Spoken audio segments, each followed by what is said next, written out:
compartir la pantalla. Gracias, Caro, por orar. Bien. Bueno, ¿pueden ver bien? Perdón que pregunta cada rato, pero espero que se vea bien. Bueno, como dice el título, se llama De Betania al Monte de los Olivos.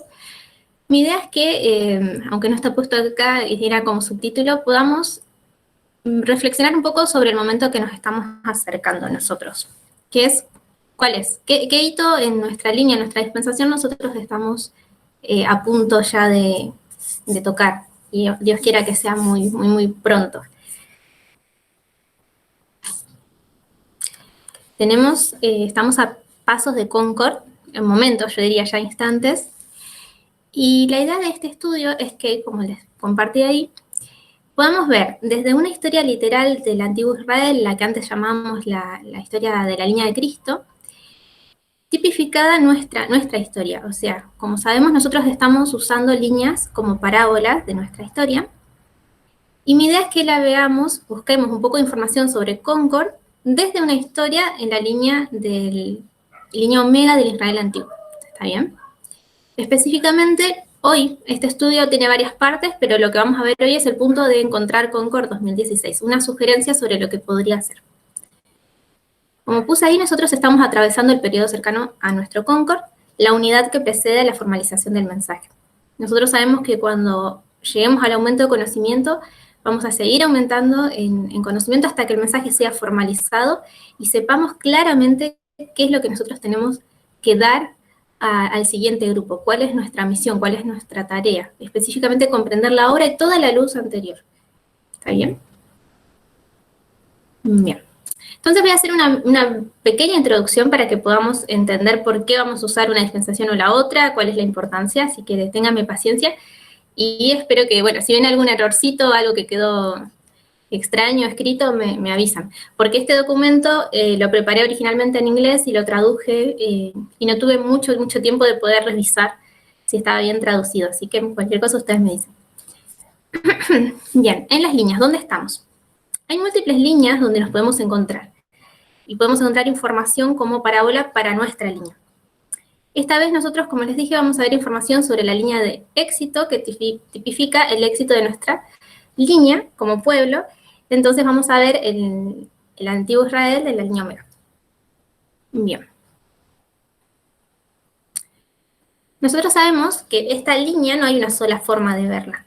Podemos vernos a nosotros en ella como discípulos o podemos vernos como sacerdotes de la orden de Cristo. Podemos vernos como tipificando a la obra de Cristo mismo, ¿sí?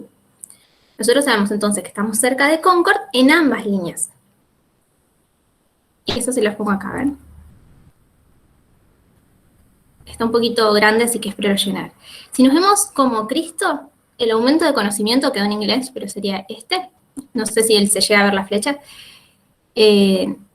Termina después de las pruebas, simbólicamente, que tuvo Jesús en el desierto.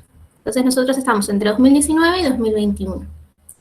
Si buscamos información, cómo estando haciendo la obra de Cristo, nosotros tenemos que buscar esta línea para que nos dé información. Pero también el Concord que estamos por pisar lo podemos ver como discípulos, y en ese caso sería la ascensión. ¿Bien? Si alguno tiene alguna pregunta, puede hacerla en cualquier momento. Creo que se entiende. Acá dice cruz, Pentecostés, aunque está en inglés, es parecida a la palabra. Bueno, entonces nosotros estamos hablando, por eso le puse ahí la pregunta, ¿por qué vamos a ver 2016, algo que ya es viejo, si nosotros estamos acercándonos al Concord 2020? Bien. Acá puse primero una introducción, pero bueno, se las voy a leer igual. Perdón que estoy decidiendo si lo vemos todo entero o no por el tiempo, pero sí. Yo cuando empecé a estudiar la ascensión, que es la línea viéndola como discípulos, tenía en cuenta distintas cosas porque quería obtener información. O sea, me interesaba estudiar el clamor de medianoche, que es lo que todos tenemos que estar estudiando, y poder ver también información sobre lo que estamos por pisar, estudios personales. Entonces, bueno, quería encontrar más información sobre cualquier cosa relacionada a ese evento, a la ascensión, para poder aprender más de la parábola. ya sea geográficamente en qué lugar ascendió Cristo, cuántas personas estaban ahí, qué mensaje les dio, específicamente en qué parte de la montaña él ascendió, qué pasó cuando él se fue y lo que dijeron los ángeles y demás. Y tratando de sumar más información, como dice ahí, me acordé que podía obtener, incluso si estamos en esta dispensación de 2019-2020, pero viéndolo como, 2021, perdón, viéndolo como discípulos, yo estoy desde Boston, me voy de Boston, también, perdón, no se entiende así, les voy a poner el dibujo, acá está. 2019 sabemos que si lo vemos como se abre el mensaje sería Boston, ¿verdad? Hasta la formalización sería Exeter. Entonces, yo puedo obtener información de esta historia, como dije, interpretando si soy de los discípulos, si soy Cristo, pero también podía enfocarme en el mensaje, no solo en lo que pasó en la ascensión, sino digo, bueno, me enfoco en cómo creció el mensaje. Y nosotros sabemos que podemos obtener información también entre dispensaciones de Boston a Boston, Concord a Concord, etcétera, etcétera. No sé si se entiende lo que quiero decir con eso. Si alguno me entendió, me dice, si no lo explico con más claridad. Nosotros podemos enseñar, ¿sí? Sí, sí. Buenísimo. Bien. Discúlpenme un segundito que me están interrumpiendo. Disculpen.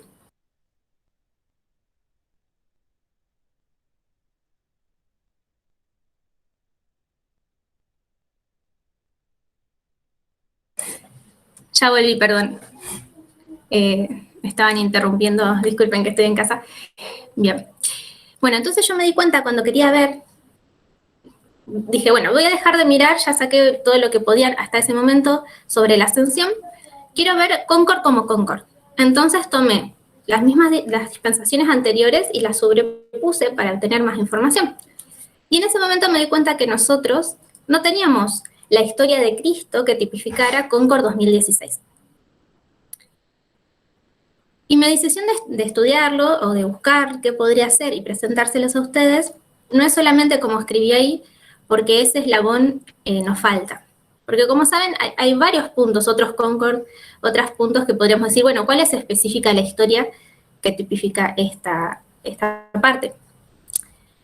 Pero el tema es que justo Concord 2016 está en una dispensación que es muy relevante para nosotros ahora.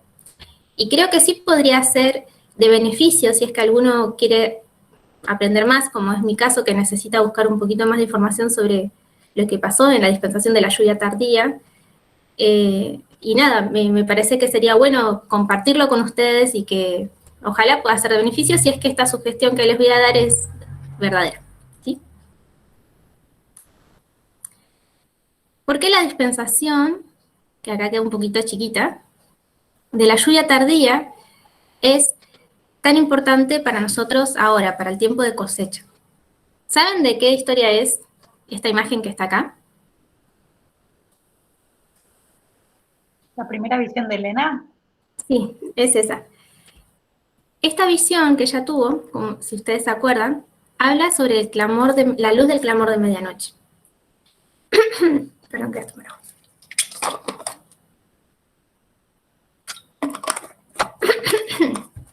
Nosotros sabemos, o deberíamos comprender con esta visión, que el clamor de medianoche, que si lo viéramos en nuestra línea actual, sería 2018, lo que pasó en ese momento, no es una verdad que quedó solo para 2018 o que quedó hasta 2019, ni siquiera es solamente para nuestra dispensación de ahora, sino que el sueño de Elena nos muestra que el clamor de medianoche es una luz que va a seguirnos hasta la segunda venida, porque esa luz nos muestra qué obra tenemos que hacer para llegar a ese punto con éxito, no solo nuestro grupo, sino los siguientes.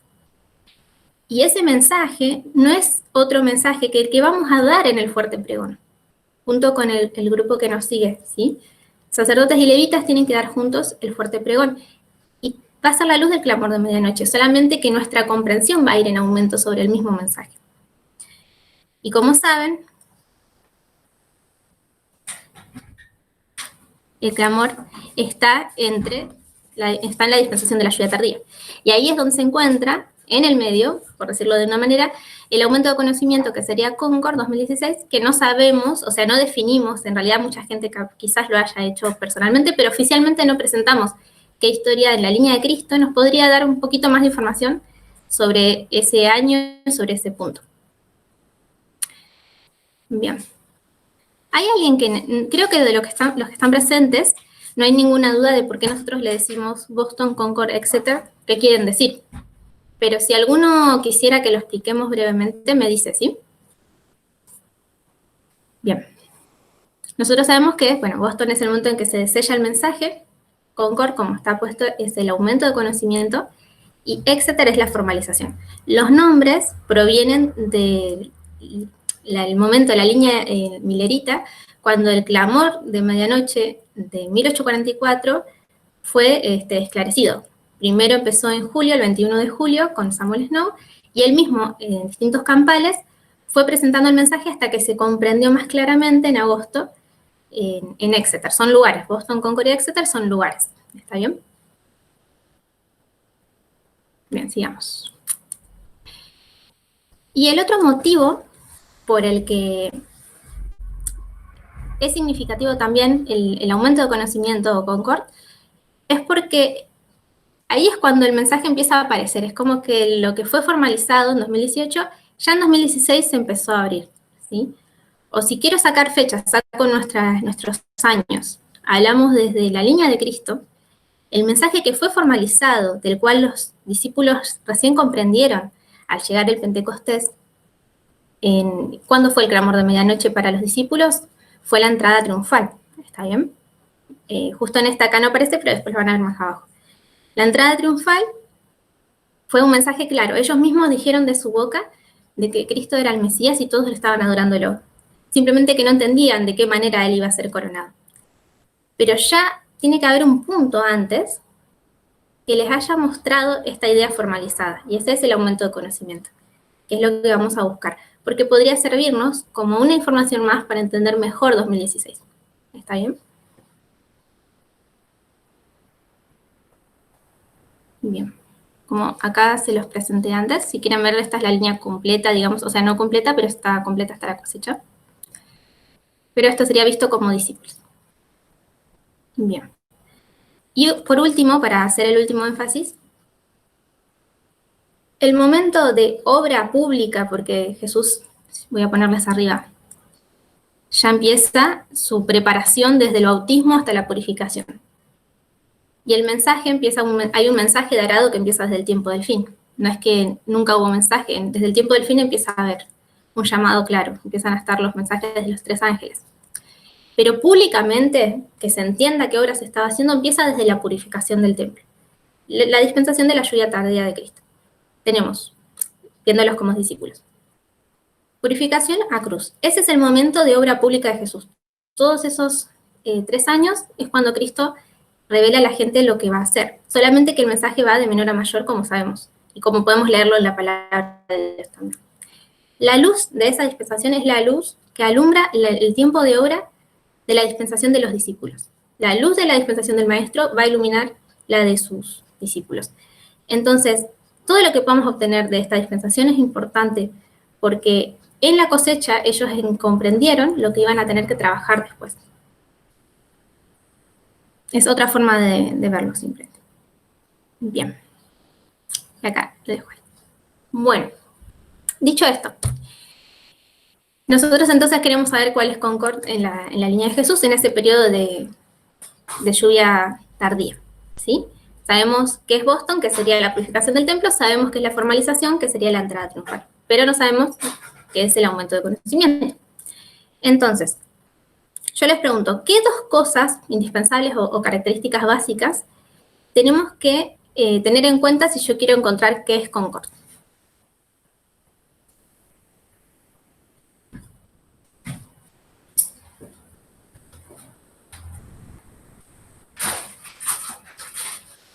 ¿Alguien se anima a Que haya un aumento de conocimiento.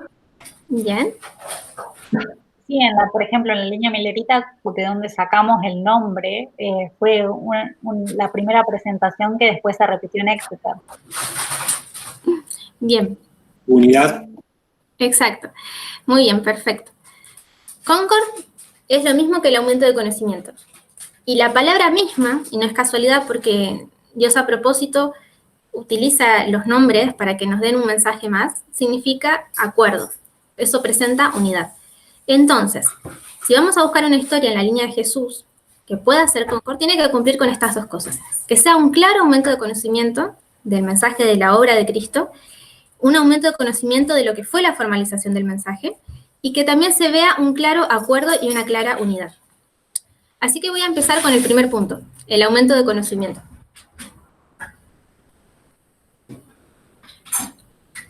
Bien. Bueno, ahí ya les spoilé. No me di cuenta, iba a poner otra línea. Si nosotros tomamos esta dispensación, que ya la habíamos visto antes, acá le ponemos ya título de qué hechos sucedieron. Obviamente, desde la purificación del templo hasta la formalización, ocurrieron muchas más cosas, pero puse algunos puntos que me parecen significativos y que son significativos para el estudio de hoy. No creo que lleguemos a desarmarlos, a poder ahondar en esto, pero si quieren después se los comparto, porque están relacionados con lo que es la sugestión, la sugerencia, mejor dicho, que está ahí, que la pueden ver, de qué sería el aumento de conocimiento. Entonces, Jesús empieza su ministerio. Tenemos puntos importantes como el Sermón del Monte, donde se ve la naturaleza del reino. Hay muchos milagros de Cristo. Él hace prédicas, él explica parábolas. Y como marqué acá, esto tiene que ver con lo que podría ser el aumento de conocimiento. Hay mensajes directos y relacionados a un aumento de conocimiento de Juan 6 al 8. ¿Sí? Jesús hizo declaraciones importantísimas desde el principio, pero estos mensajes tienen la particularidad que están totalmente relacionados con Juan 11, que es lo que vamos a ver hoy. Nosotros podríamos abordar esta historia desde otro evangelio, que es el de Lucas, pero elegí, en realidad no lo elegí, esto se presentó entre comillas de casualidad, era un estudio personal con el libro de Juan, pero también es interesante porque el libro de Juan es el que en cronología es más similar a cómo fueron realmente los hechos en la vida de Cristo. Los otros evangelios están salteados o están intercalados, por ahí omiten cosas. Juan, obviamente, hay historias que por ahí solamente están en Mateo y en Juan no están. Pasa, por eso tenemos que leer los 4 evangelios. Pero nosotros, al creer en el espíritu de profecía, al tener el deseo de todas las gentes, podemos saber de qué manera se dieron los hechos realmente. Eso es hermoso, es una información demasiado valiosa. Y Juan es el que más se asemeja en cómo sucede cada historia. De Juan 6 hasta el 11, que es donde vamos a ver la historia de Betania, en Betania, tenemos un mensaje que es totalmente unido y que va creciendo de forma muy clara. Así que, bueno, pueden leer ahí, que está escrito, cuál podría ser el aumento de conocimiento. Hay una posibilidad para mí que sea en Betania, particularmente con un milagro muy significativo que es la resurrección de Lázaro, y hay otras partes de la historia como el ungimiento que hizo María a Cristo y complots que ahora vamos a ver, que alimentan más esta posibilidad. Pero me pareció más claro poner justamente por eso Betania, que es la resurrección de Lázaro, ya que son múltiples eventos los que están pasando, alrededor de uno muy grande. ¿Hasta ahí se entendió? Quizás dije muchas cosas. Para mí me parece claro, Mica. Muy claro. ¿Cómo? Muy claro. Ah, buenísimo, yo entendí raro. Pero si parece raro, ahora vamos a verlo igual. Bien. Claro, claro. Bien. Les invito a que abramos la Biblia en Juan 11. Voy a pedir ayudantes para leer, así no se cansan de mi voz. Y si no, igualmente para avanzarle. Vamos a buscar Juan 11.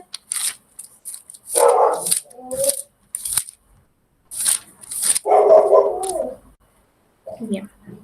¿Algún voluntario que quiera leer? Estamos en la historia que es la muerte de Lázaro. Que me lea Juan 11 del 1 al 4, por favor. Leo. Gracias. Bueno, perfecto. Estaba entonces enfermo uno llamado Lázaro de Betania, la aldea de María y de Marta, su hermana. María, cuyo hermano Lázaro estaba enfermo, fue la que ungió al Señor con perfume y le enjugó los pies con sus cabellos. Enviaron pues las hermanas para decir a Jesús: Señor, he aquí el que amas está enfermo. Oyéndolo, Jesús dijo: Esta enfermedad no es para muerte, sino para la gloria de Dios, para que el Hijo de Dios sea glorificado por ella. Muy bien, muchas gracias. Y ahora los invito a que nos saltemos un poquito más. Sería, ya que estás, Esteban, ¿me lees el versículo 6? Por favor. Sí. Gracias. Cuando oyó, pues, que estaba enfermo, se quedó 2 días más en el lugar donde estaba. Bien. Y avanzamos un poquitito más. No, perdón, ya que leemos de corrido, sería 6 al 9. Y después ya te dejo descansar, perdón. Vale, Leo, no hay problema. Luego, después de esto, dijo a los discípulos: Vamos a Judea otra vez. Le dijeron los discípulos: Rabí, ahora procuraban los judíos apedrearte, ¿y otra vez vas allá? Respondió Jesús: ¿No tiene el día 12 horas? El que anda de día no tropieza, porque ve la luz de este mundo. Amén. Ahora no lo vamos a analizar, pero es muy interesante lo que fue Jesús. Bien, muchas gracias. Entonces estamos viendo que a Jesús se le anuncia a tiempo que Lázaro estaba muy enfermo. Si leemos acompañados con el espíritu de profecía, estaba realmente, sabían las hermanas que corría riesgo su vida, estaba muy mal. Entonces, con esperanza, porque sabían que Cristo era su amigo, le envían el mensaje, pero con tranquilidad, porque ellas sabían y confiaban en el poder que Jesús tenía. Pero, ¿qué pasa? Jesús, en vez de ir inmediatamente, ¿cuánto tiempo se queda antes de empezar su viaje de vuelta a Judea? 2 días. 2 días. Deja pasar 2 días. Y como sabemos, fue una decisión intencional. Él desde el principio, apenas de la enfermedad, él dice, en el versículo 4, que esto fue para que el Hijo de Dios sea glorificado por esta enfermedad, ¿sí? Así que incluso la enfermedad tenía un motivo. Ahí ellas se quedan tranquilas, dice el Espíritu de Profecía, porque suponen de que ya va a pasar, de que interpretan las palabras de Cristo como que su hermano iba a mejorar. Pero deja pasar Cristo 2 días. Si nos adelantamos un poquito, los discípulos, bueno, le dicen que Cristo no vaya a Judea porque el mensaje este que les estoy hablando, que empezó desde Juan 6, empezó a ser tan claro, tan filoso, tan definido, que levantó deseos totalmente de muerte hacia Cristo de muchas más personas, incluso que de los fariseos. Entonces los discípulos ya eran conscientes del riesgo que su maestro corría. Además, Cristo mismo había empezado a decir palabras que para ellos eran extrañas, de que él podía sufrir algo. No querían que vaya para allá. Bueno, Jesús les contesta unas palabras que parecen misteriosas, pero están relacionadas con la misión que él tiene para hacer, y que cuando uno tiene una misión no es para mal lo que suceda, ¿sí? Para decirlo de forma muy resumida, pero lo pueden buscar en el deseado. Bien. Entonces Jesús, en el versículo 11, si me acompañan con la lectura, les dice que su amigo Lázaro duerme, mas él tiene que ir para despertarlo. Entonces los discípulos obviamente interpretan de que estaba bien, claridad. ¿Puedes repetir El la versículo, última frase? ¿sí? Repetir la última frase. De lo que había dicho Cristo, o acá mismo de los versículos. Las últimas 2 oraciones. Me parece que se quedó un poquito. Ah, bien. Por ahí capaz te conviene apagar la cámara. Gracias. Bueno. Ahí está. Igualmente hablo quizás muy rápido y a veces no llegan a cantar. En el versículo 11, Jesús le dice a los discípulos que él va a ir allá porque Lázaro duerme y él tiene que despertarlo. Entonces sus discípulos pensaron que iba a sanar, dice el versículo 12. En el 13, bueno, aclara que en realidad Jesús lo decía por la muerte de Lázaro. Y en el versículo 14 dice que se los dijo directamente: Lázaro murió, Lázaro ha muerto. Y me alegro por ustedes, por vosotros, que así sea, de no haber estado allí, para que creáis, mas vamos a él. Así que él ya deja de vislumbrar que había una misión con esto. ¿Bien? Nos salteamos un poquito al famoso milagro. Y en el versículo 17 dice que ya habían pasado hasta que Jesús llegó 4 días. como nosotros sabemos, esos 4 días fue suficiente para que el cuerpo estuviese en un estado de descomposición. O sea, Lázaro ya había muerto y a esa altura, literalmente no había dudas de que Lázaro estuviera muerto, ¿sí? El cuerpo ya había empezado en estado de descomposición y lo sabemos por las palabras que dice más adelante Marta, era que no vaya Jesús hasta la tumba porque había mal olor. O sea, realmente ya estaba en una situación en la que no había dudas de lo que había pasado con su cuerpo. Bien. Y vamos hasta el milagro, ¿bien? Acá, versículo 38. Jesús, profundamente conmovido otra vez, vino al sepulcro. Era una cueva y tenía una piedra puesta encima. Dijo Jesús, quitad la piedra. Marta, la hermana del que había muerto, le dijo, como dijimos recién, Señor, hiede ya, porque es de 4 días. Entonces Jesús le dijo, ¿no te he dicho que si crees verás la gloria de Dios? Entonces quitaron la piedra donde había estado puesto el muerto. Jesús, alzando los ojos a lo alto, dijo, Padre, te doy gracias por haberme oído. Yo sabía que siempre me oyes, pero lo dije por causa de la multitud que está alrededor, para que crean que tú me has enviado. Y habiendo dicho esto, clamó a gran voz, Lázaro, ven afuera. Y el que había muerto salió, atadas las manos y los pies con vendas, y el rostro envuelto en un sudario. Jesús les dijo, desatadle y dejadle ir. Bien, entonces este milagro que es muy conocido, imagínense lo que habrá sido en ese momento, esa situación, más allá de que encima pueden alimentar su mente con las escenas reales, con lo que está en el Espíritu de Profecía, en el deseado. Pero era la primera vez que Jesús hacía un milagro en donde no solo había tantos testigos, sino que había testigos de que ese milagro era verdadero, no sé si se entiende. Esta persona había fallecido ya de una forma totalmente comprobable y sale renovada como si nunca hubiese estado enfermo a los ojos de un montón de gente. Porque además, a este punto de la historia, espero que no se trabe ahí, me siento más cómoda si ven. En este punto de la historia Jesús ya era muy, muy conocido y los mensajes directos que le había dado eran tan controversiales que estaban todos los ojos puestos en él, para ver qué hacía y también para ver qué hacían los fariseos contra él. Entonces había muchos testigos en ese momento. Bien, ¿hasta acá alguien tiene algún comentario o alguna duda? ¿O algo le llamó la atención? Voy a buscar el documento. Bien. Ahora, ustedes podrán decir, bueno, es un gran milagro, es un milagro impactante, pero Jesús no es el único milagro que hizo en su vida, no es el único milagro impactante que ha hecho, y es más, ni siquiera es la única resurrección. ¿Se acuerdan a quiénes más resucitó Cristo antes que Lázaro? A un nene. Sí. Sí, a un nene y a la hija de Jairo.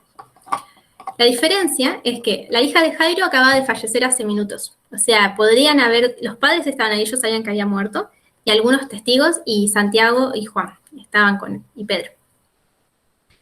Pero la nena todavía estaba entera, había fallecido hacía unos momentos. Entonces no es lo mismo impacto, no es la misma prueba también de que realmente él la resucitó, que algo que es demostrar literalmente que levantó un cuerpo totalmente muerto en descomposición que no estaba, un alma que ya Dios la había tomado, la devolvió. Con la nena hizo lo mismo, solamente que no había una prueba visual de esto tan clara.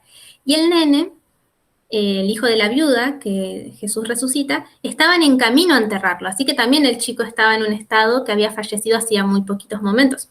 No sé si se entiende, porque ellos estaban en una procesión, esa mujer que lloraba con su hijo y todas las demás, a enterrar al niño. Y ahí es cuando Jesús los intercepta y le ayuda a la mujer y le resucita a su único hijo. Bien, eso como un detalle, de que no es el mismo tipo, así bien es una resurrección, esta era diferente. Pero Elena acá nos dice algo más claro. ¿Alguien quiere leer la cita?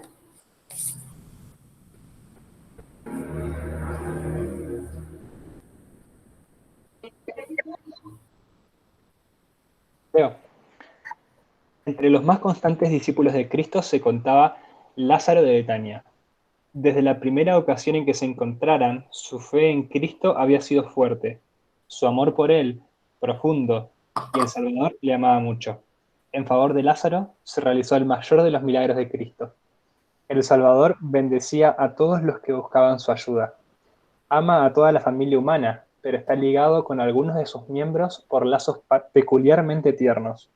Su corazón estaba ligado con fuertes vínculos de afecto con la familia de Betania, y para un miembro de ella realizó su obra más maravillosa. Bien, muchas gracias. Así que ya desde el principio, que acá es bien clara, Elena, nos dice que este fue el mayor milagro de Cristo. Uno quizás, si no leyera acompañado con esto, podría hasta pensar en otro milagro, pero ella declara que este fue el mayor. Vamos a ver, y voy a apresurarme, perdón que estaba haciendo la introducción quizás un poco extensa, para que lleguemos a ver el punto también del acuerdo y de la unidad por la hora. Pero quería que les quede claro esto que nos dice Elena. Este fue el mayor milagro. Y es la obra más maravillosa, dice ella. Y Jesús la eligió intencionalmente con su amigo. Cuando dice que él está ligado con algunos de sus miembros, de su familia, con lazos más peculiares quizás que otros, no es porque Jesús haga, quiero aclarar, favoritismo, ¿sí? El amor es un canal que tiene que ser recíproco. Y si él era su amigo, y así como Juan era el discípulo amado, no es porque Jesús tuviera favoritismos, es porque ellos estaban abiertos a recibir ese amor y amaban también. Así que un paréntesis, pero es importante esa aclaración también para mí al menos, y es una linda enseñanza. Este milagro se pudo realizar en su favor y fue elegido Lázaro como símbolo porque él amaba a Cristo de la manera que permitía que Dios le diera más amor a él y que pudiera utilizarlo también. Bien, y habiendo dicho estas cosas, está leyendo Elena de la cita de la Biblia, clamó a gran voz y dijo: Lázaro, ven fuera. Su voz era clara y penetrante, entra en los oídos del muerto. La divinidad fulgura a través de la humanidad. En su rostro iluminado por la gloria de Dios, la gente ve la seguridad de su poder. Cada ojo está fijo en la entrada de la cueva. Esto es para que se imaginen lo que estaba pasando en ese momento.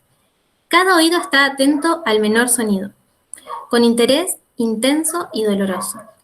Aguardan todos la prueba de la divinidad de Cristo, la evidencia que ha de comprobar su acerto de que es hijo de Dios o extinguir esta esperanza para siempre.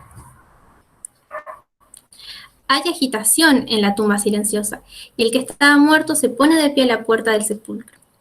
Voy a parar hasta ahí, pueden después ustedes leer en su casa por una cuestión de tiempo más detalles de la cita, pero me parece que el punto a destacar es que acá también nos da un poquito de información. Este milagro era tan fuerte que todos están expectantes, incluso dice con dolor, o sea, tenían miedo, quizás me imagino, a que esto demostrara, si no salía Lázaro de la tumba, era que esa persona no era quien ellos esperaban. Yo imagino que los discípulos también estaban con nervios en ese momento, porque iba a demostrar si era verdad todo lo que Jesús había dicho antes, ese momento especial. Era la prueba de su divinidad también. Bueno, acá es lo que estaba nombrando recién. Este milagro es diferente, ¿sí? Como acabamos de ver, era una prueba específica de que Jesús había dicho la verdad desde que salió del desierto, de que Él era el Hijo de Dios, y era una verdad particular que Él había declarado de forma abierta y directa desde hacía unos días antes a estar en Betania. Y acá les puse una cita de tantas que pueden encontrar en la Biblia, donde habla sobre la resurrección y el significado que hay detrás de esto que tiene que ver con la obra de la redención. Bueno, entonces vamos a ir a la otra característica, que es la unidad. Bien, nosotros sabemos que en Concord hay unidad, perfecto. Pero también sabemos, o tendríamos que ver, o pueden enterarse ahora, que esa unidad no es solo del pueblo de Dios.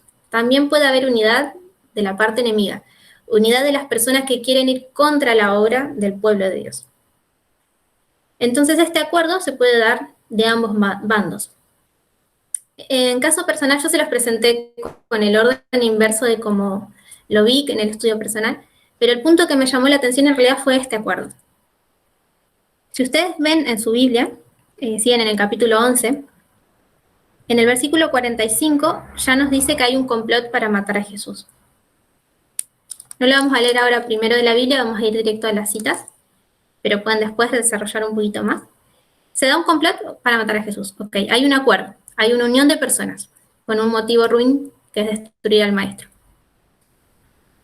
Pero no es el único. Si vemos el capítulo 12, versículo 9, hay un complot ¿contra quién? Contra Lázaro. Quieren no solo matar a Cristo, sino que quieren matar a aquel que representa ese milagro tan maravilloso, la obra más grande que haya hecho Cristo hasta ese momento a sus ojos. Querían eliminar toda prueba. ¿Por qué? Porque ahora vamos a leer con la cita que este evento los puso en jaque de una manera como nunca antes. Como puse ahí, no es la primera vez que se hace un complot contra Cristo, pero este también es diferente. Así que vamos a leer un poquito de las citas que nos van a ayudar. Voy a tratar, tengo un problemita con el mouse. Bien. ¿Quiere alguno leer? Si no, leo yo. No sé si los aturdí quizás. ¿Puedo leer? Sí, por favor. Okay. Betania estaba tan cerca de Jerusalén que pronto llegaron a la ciudad las noticias de la resurrección de Lázaro. Por medio de los espías que habían presenciado el milagro, los dirigentes judíos fueron puestos rápidamente al tanto de los hechos. Convocaron inmediatamente una reunión del Sanedrín para decidir lo que debía hacerse.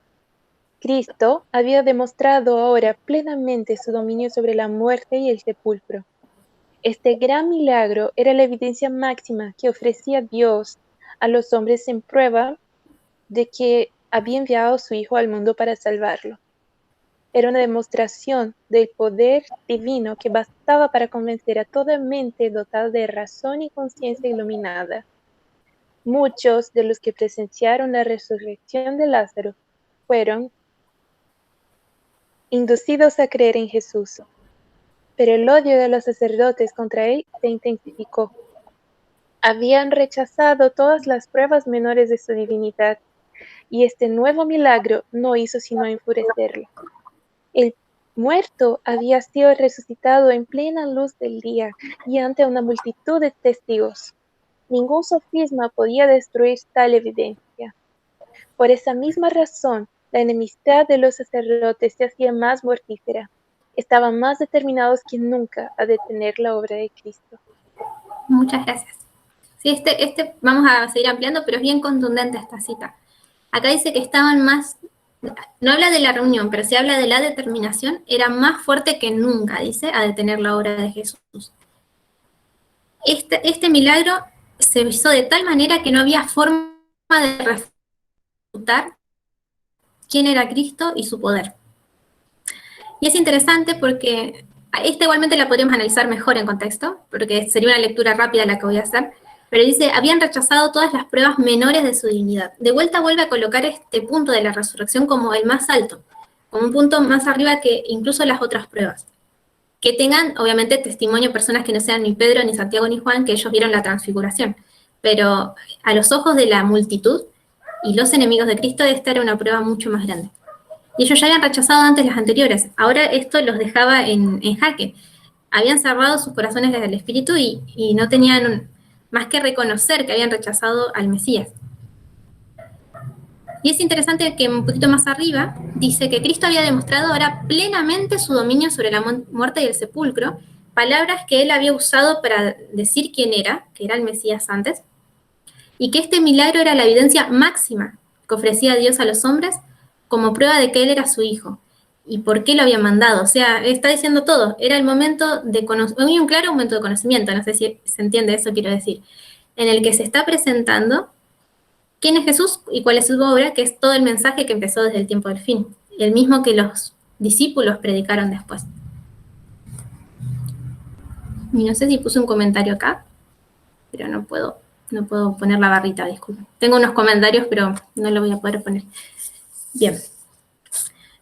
¿Alguien quiere leer la que sigue? Si no, la leo yo. Yo leo mi.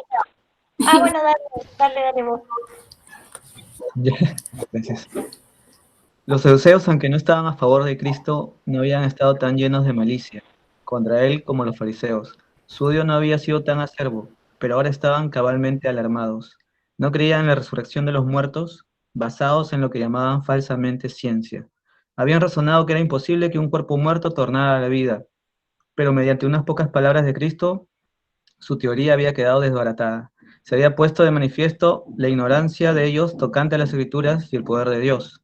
Veían la imposibilidad de destruir la impresión hecha en el pueblo por este milagro. ¿Cómo podrían los hombres ser apartados de aquel que había triunfado hasta arrancar sus muertos al sepulcro? Se pusieron en circulación falsos informes, pero el milagro no podía negarse, y ellos no sabían cómo contrarrestar sus efectos. Hasta entonces los saduceos no habían alentado el plan de matar a Cristo, pero después de la resurrección de Lázaro, creyeron que únicamente mediante su muerte podrían ser reprimidas sus intrépidas denuncias contra ellos. Muchas gracias.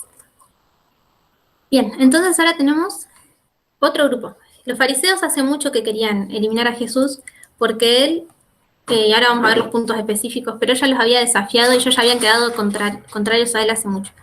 Si bien los saduceos hace rato también usaban sus sofismas para discutir con Jesús, este milagro, este punto, los había dejado en evidencia como que también estaban errados. Los fariseos hace tiempo ya habían sido confrontados con la multitud en sus creencias, en su forma de ser, en su hipocresía particularmente.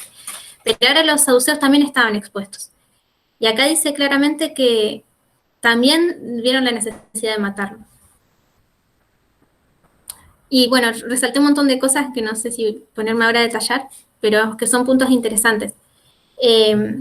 Por eso, como dice acá ellos, al no creer en la resurrección, este milagro, y ya lo acabamos de leer, así que no me voy a hacer reiterativa, realmente los puso en un punto de querer ir contra el mensaje. ¿Sí? El mensaje es tan fuerte y más definido que antes, que hace que quizás enemigos que no estaban tan claros o no estaban con tantos deseos de ir contra este mensaje, se ponen también en una bandera firme. Cuando el mensaje siempre se hace más fuerte, también los que son enemigos a él también toman una posición más clara, porque ven también el peligro que están enfrentando. Y acá es interesante, si después queremos analizarlo... Sí. Interesante. No.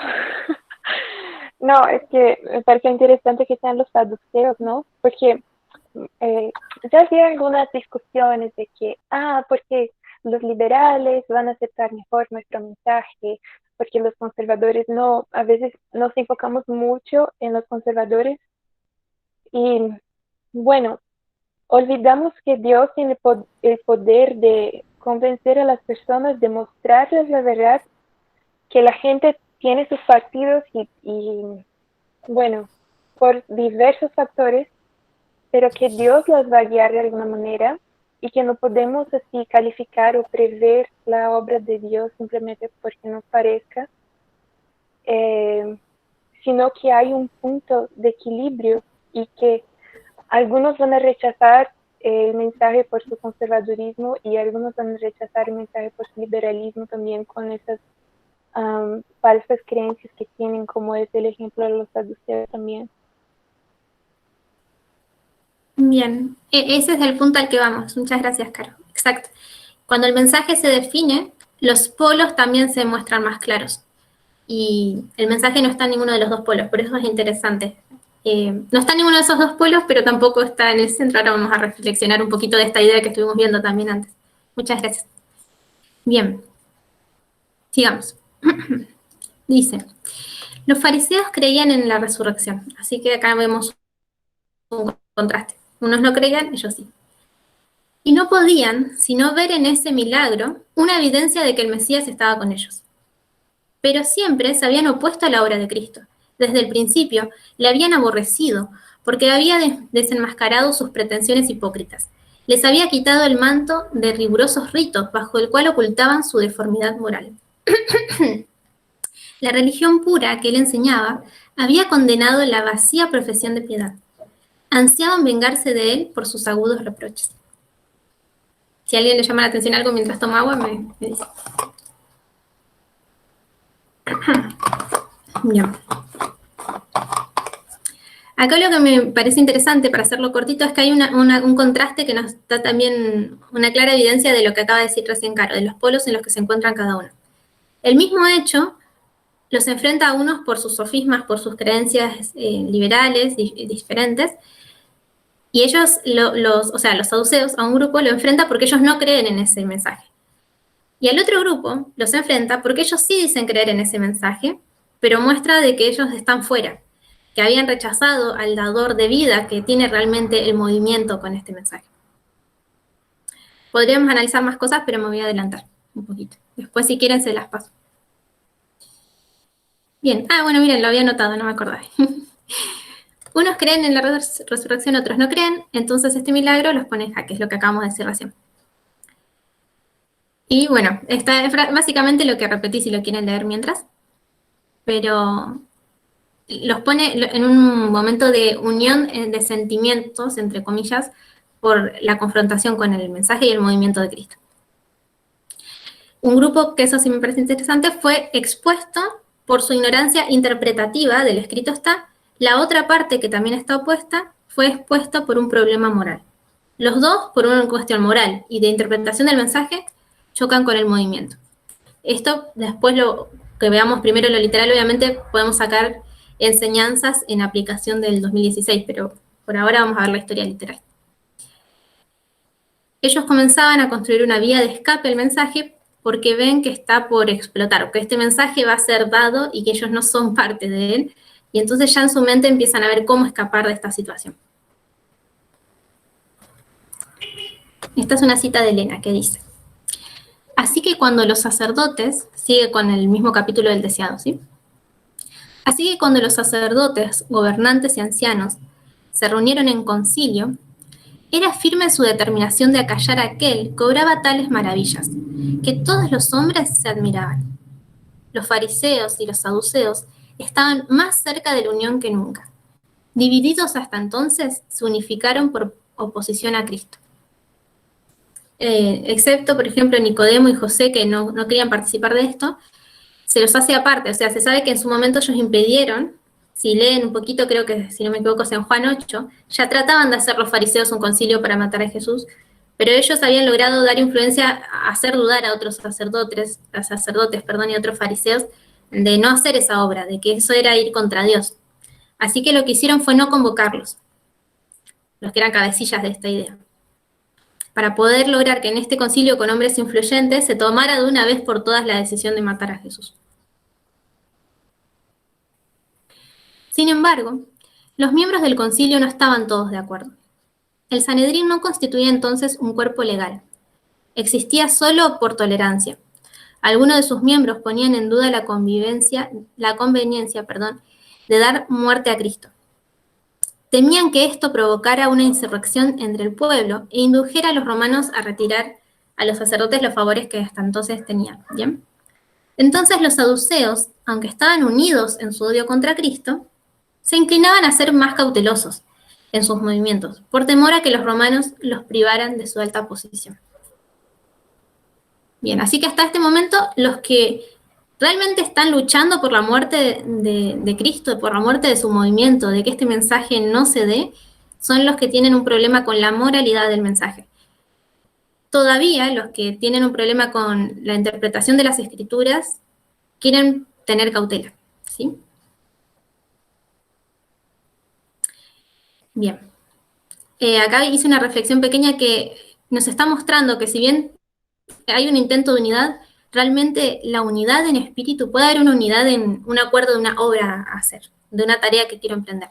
Eso puede pasar en el equipo, en el grupo de Satanás, en sus aliados. Pero las personas que realmente logran una unidad de espíritu son los hijos de Dios, porque es un don de Él.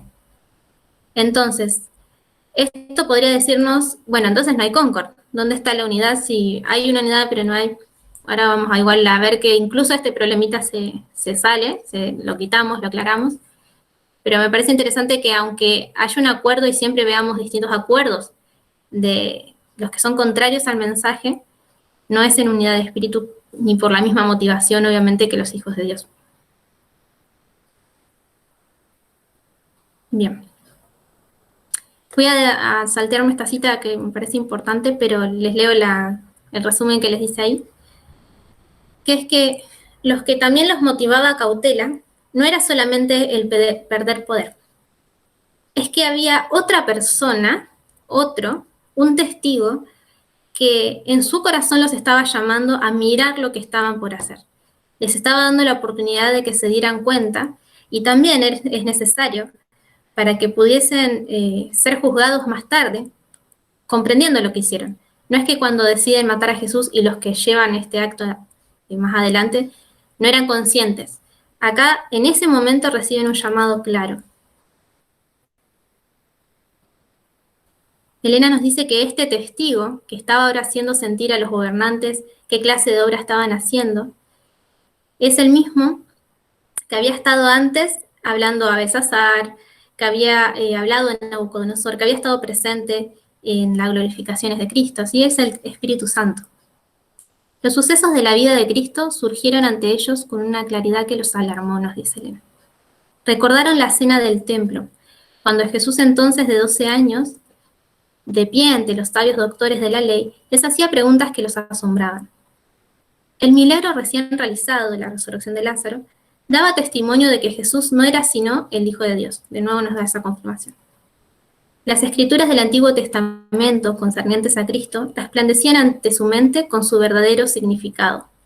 Ellos en este punto, con ese hecho, veían todas las escrituras, lo que más tarde empiezan a comprender también los discípulos. Ellos de golpe se dan cuenta, es el Mesías. Perplejos y turbados, los gobernantes preguntaron, ¿qué estamos haciendo? ¿Qué hacemos? Había división en el concilio. Bajo la impresión del Espíritu Santo, los sacerdotes y gobernantes no podían desterrar el sentimiento de que estaban luchando contra Dios. Y este punto es muy triste, porque si encima peor si lo hacemos aplicación, demuestra que hubo una advertencia para ir contra el mensaje también. Bien. Si vamos puntualmente a Juan 11:45, nos dice esto que estaba pasando acá. Que los fariseos y los saduceos dicen, ¿qué haremos? ¿Qué vamos a hacer? Versículo 11:47. Porque este hombre hace muchas señales. Si le dejamos así, todos creerán en él, y vendrán los romanos y destruirán nuestro lugar santo y nuestra nación. Entonces Caifás, uno de ellos, sumo sacerdote de ese año, les dijo, vosotros no sabéis nada, ni pensáis que nos conviene que un hombre muera por el pueblo y no que toda una nación perezca.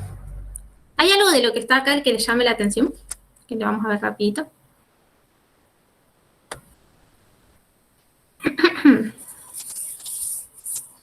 Elena de White dice que eso fue una profecía.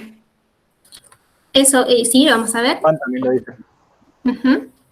Juan lo dice acá, en este.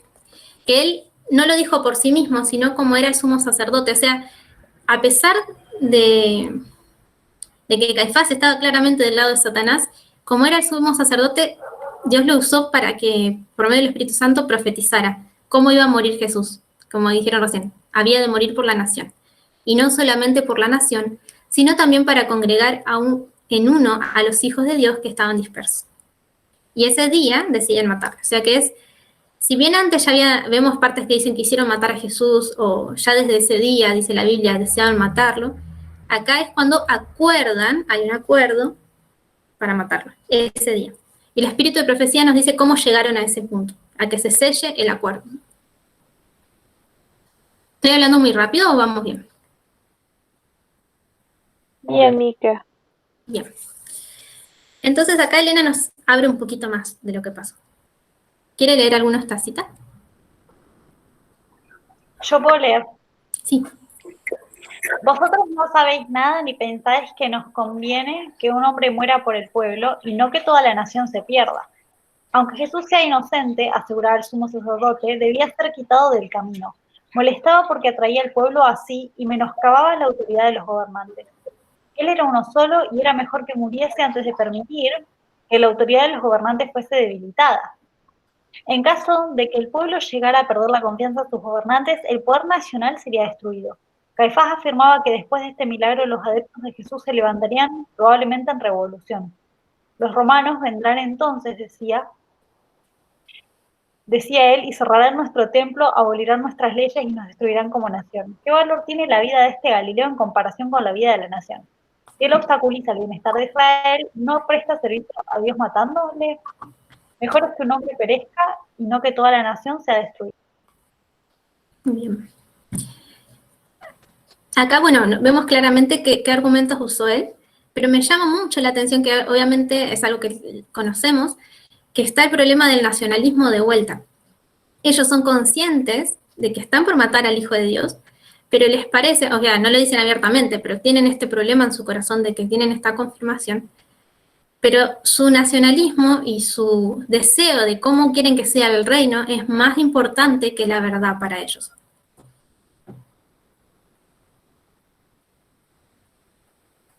Nos dice Elena, en los labios de Caifás esta preciosísima verdad se convertía en mentira.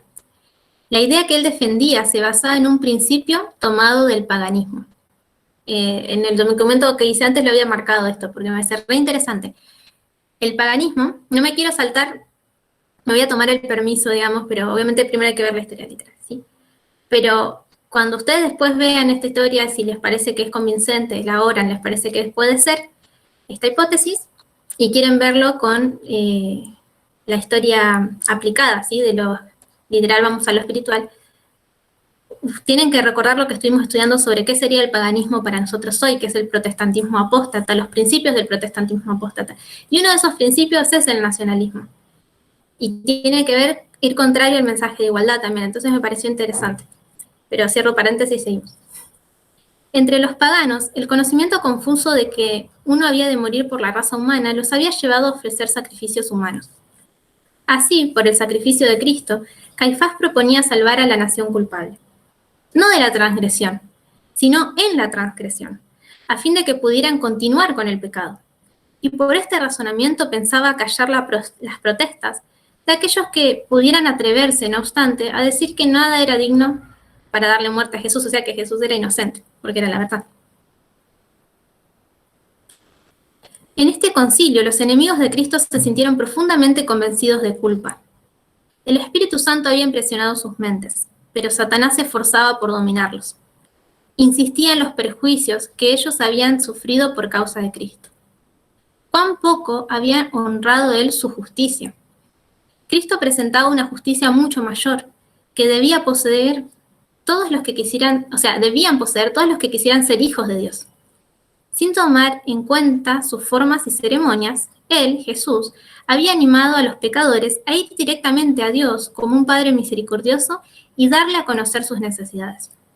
Entonces, así en opinión de ellos, había hecho caso omiso de los sacerdotes.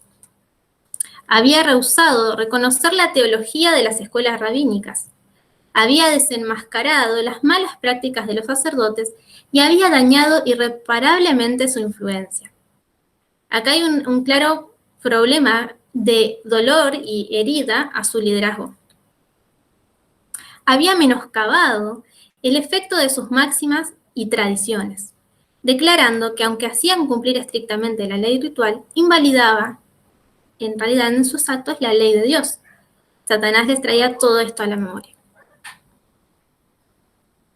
Voy a adelantarme un poquito, pero bien, dice. Entonces Satanás les insinúa que a fin de mantener su autoridad debían dar muerte a Jesús. Y ellos siguieron este consejo. Esta cita la corté. Lo que está diciendo es que Satanás les hizo dar cuenta de esto. Ellos eligen seguir el consejo de Satanás. Y entonces, cuando Caifás habla, la gente sintió un alivio, sintieron como que había una excusa, había una vía de escape basada en el escrito está, en la comprensión de lo que deberían hacer supuestamente por su nación, para poder realizar su obra. Entonces cesó la discordia. Decidieron dar muerte a Cristo en la primera oportunidad. Al rechazar la prueba de la divinidad de Jesús, estos sacerdotes y gobernantes se habían encerrado a sí mismos en tinieblas impenetrables. Y me parece interesante que ellos estaban tan engañados que estaban contentos con su posición. Rechazaron la voz del Espíritu y ya está. Cuando uno llega a un claro llamado, como sabemos, en su caso ellos decidieron rechazarlo con una última oportunidad.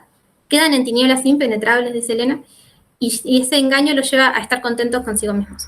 Se consideraban patriotas que procuraban la salvación de la nación. Bien. Bueno. Hasta acá podemos analizar más cosas, pero me parece por una cuestión de tiempo que es como una invitación a comprobar esto. Creo que con estas citas y con lo que vimos antes en la palabra, podemos ver que en la historia de la resurrección es tan grande, ahí vemos un milagro tan importante que declara el Espíritu de Profecía que fue la obra máxima, la obra que demostraba quién era el Mesías y su misión de forma muy clara, y este mensaje se vuelve tan tajante y afilado que levanta la oposición y un acuerdo más grande del que había existido antes para matar a Cristo. Entonces tenemos un aumento de conocimiento y tenemos también, perdón que les dejé con la pantalla así, tenemos también un acuerdo, ¿sí? Pero me estaba pensando en otra cosa. Bien, ¿hasta acá alguien tiene alguna duda? Tengo un cierre, pero... Yo, una pregunta, solamente el tema del paganismo que no me percaté bien cuando mencionaste eso.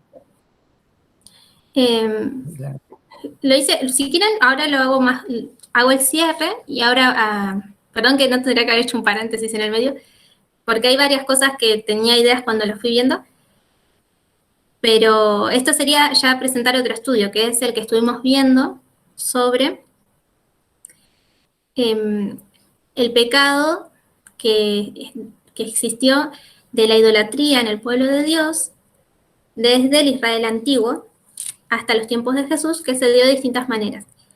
Y que este mismo pecado, solo que disfrazado de otra manera, siguió estando en el protestantismo apóstata también. Por algo es protestantismo apóstata, ¿sí? Hay una idolatría, pero desde otro punto. Y cuando vimos de qué se trataba este pecado, vimos que tenía relación, en parte, con el nacionalismo. ¿Está bien? Pero después lo hablamos más clarito, ahora cuando cortamos lo charlamos bien si quieren. O podemos presentar un estudio después de esto también. ¿Sí? O como quieran, si no pasa que por ahí nos vamos a ir de punto. Bien.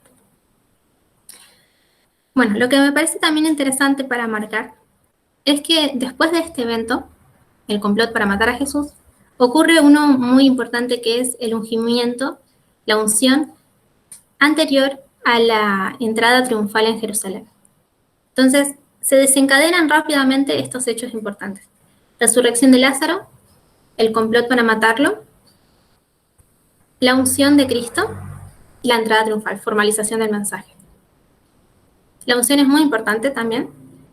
Y la unción ocurre, según entiendo, si me equivoco después me pueden aclarar, en Betania. Y es interesante que después podemos ver también una unción en 2016. Hay unción.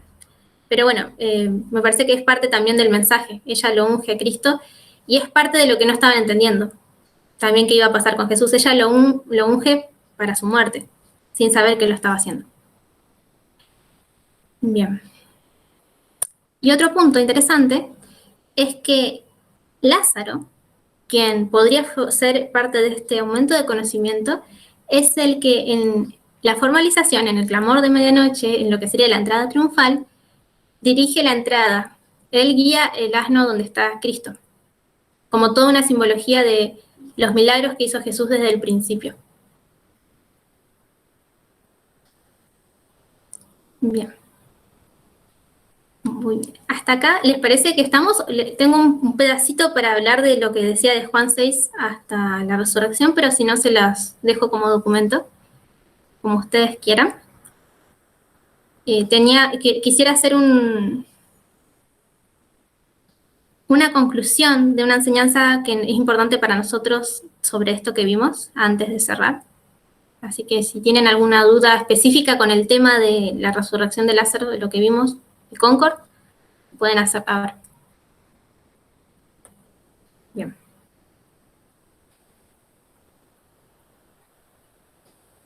Yo les voy a presentar la pantalla un poquitito. Un segundo.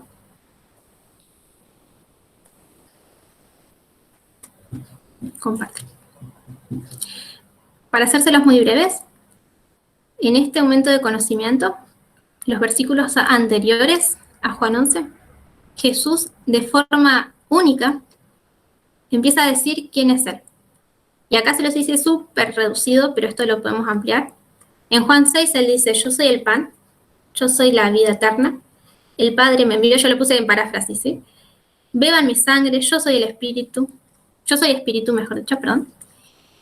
Se declara en Juan 7 a sí mismo el Hijo de Dios nuevamente, habla de su misión, pero esta vez en el templo, que eso tiene una simbología, y allí se presenta una separación muy grande de grupos que dicen si lo rechazan o no, porque entienden que él está diciendo que es el Cristo.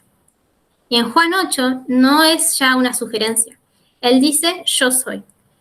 Y en ese momento es cuando los sacerdotes ya están, los fariseos, con deseos de matar a Cristo porque él se declara igual a Jehová, de una forma bien clara. Se los dice, yo soy el Mesías. Bien. Y también en Juan 7, Cristo presenta, por eso digo que es como un aumento de conocimiento, él ya empieza a hablar de lo que va a ser el Pentecostés, lo que pasará desde la crucifixión, la ascensión, ascensión que, si recordamos, tiene que ver con Concord. Entonces hay todo un mensaje que está unido.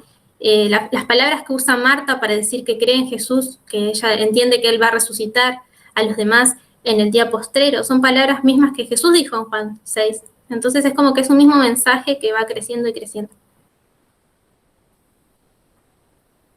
Bien.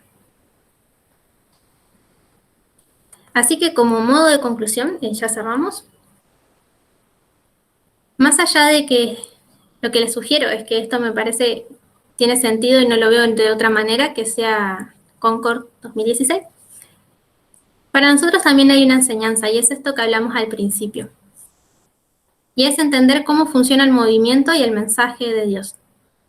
Y es lo que estuvimos algunos viendo este fin de semana, que Tess Lambert dijo de forma clara. Y que quizás lo dijo de forma clara, pero también para algunos es confuso. Estamos acostumbrados a decir que un polo es malo y en ese momento hubo una confusión y algunos se fueron para el otro extremo. Hablo de conservadurismo, hay gente que se fue al liberalismo. O ahora estamos diciendo, no, cuidado porque la prueba para este tiempo es el liberalismo. Y esto pasa tanto a nivel de movimiento de hijos de Dios como en el mundo. Pero sigue habiendo un problema de comprender cómo funciona esto. Porque algunos decían, bueno, entonces nosotros somos el centro.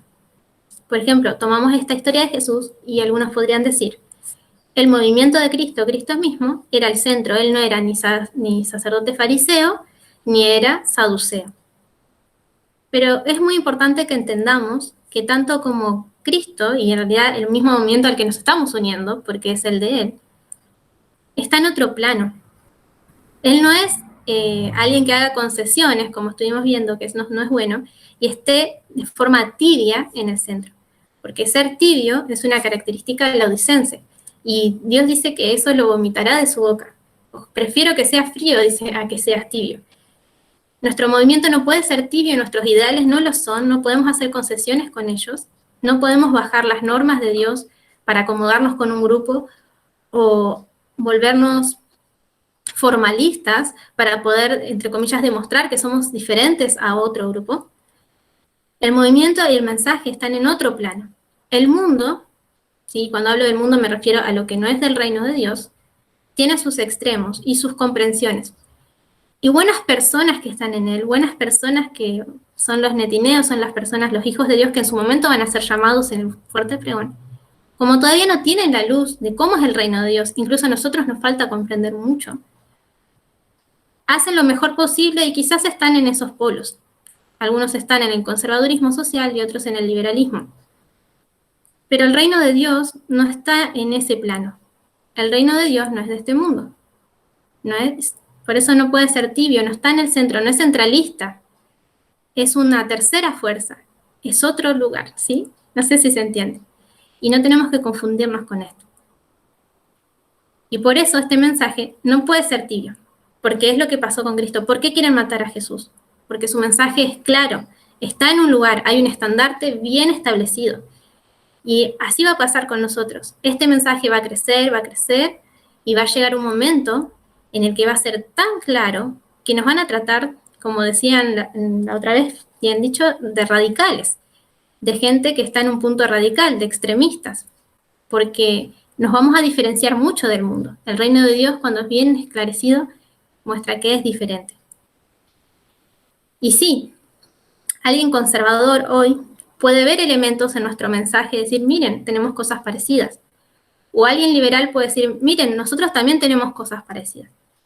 Pero incluso, aunque sean parecidas, es otra perspectiva.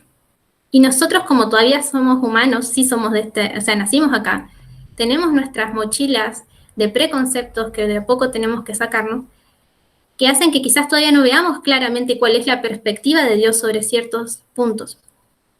Pero este mensaje va a seguir creciendo y nos va a mostrar, incluso va a ser chocante para con nosotros mismos, de la diferencia entre los dos reinos, el de Satanás y el de Dios, y lo que tenemos que dejar para poder seguirlo. Así que, si bien este es un reino de paz, en un mundo que está oprimido por Satanás, este mensaje genera guerra, genera oposición. Por eso no es un mensaje tibio. Así que les quiero dejar esta cita y cerramos. Y ya de verdad cerramos. Se las voy a poner. Gracias, alguien puso amén. Dice, y es muy conocida, la mayor necesidad del mundo es la de hombres que no se vendan ni se compren. Hombres que sean sinceros y honrados en lo más íntimo de sus vidas. Hombres que no teman dar al pecado el nombre que le corresponde. Hombres cuya conciencia sea tan leal al deber como la brújula al polo. Hombres que se mantengan de parte de la justicia, aunque se desplomen los cielos. Así que ese es mi mensaje para nosotros y espero que podamos aumentar en este conocimiento y que sigamos buscando qué quiere decir este clamor y podamos pertenecer a su reino. Bien. ¿Alguien quiere hacer una oración? O si no, oro yo. Bien. Oremos entonces. Sí, ¿quién habló? No, yo quería hablar. Hermano, ore, por favor. Gracias. Padre amado, Señor, gracias por el mensaje de hoy, Señor, y que hemos podido entender cómo tú nos vas dando esta luz, Señor, progresiva, y como dice, va a haber una prueba también en Concord, porque también el mensaje va a crecer y, como dice, vamos a ser probados. Y bueno, Señor, esperamos que, como dice también, ese grupo unido seamos la mayoría y que no, obviamente, los demás, Señor, estaremos obviamente tristes, ¿no? Pero queremos, Señor, prepararnos e ir así en este camino.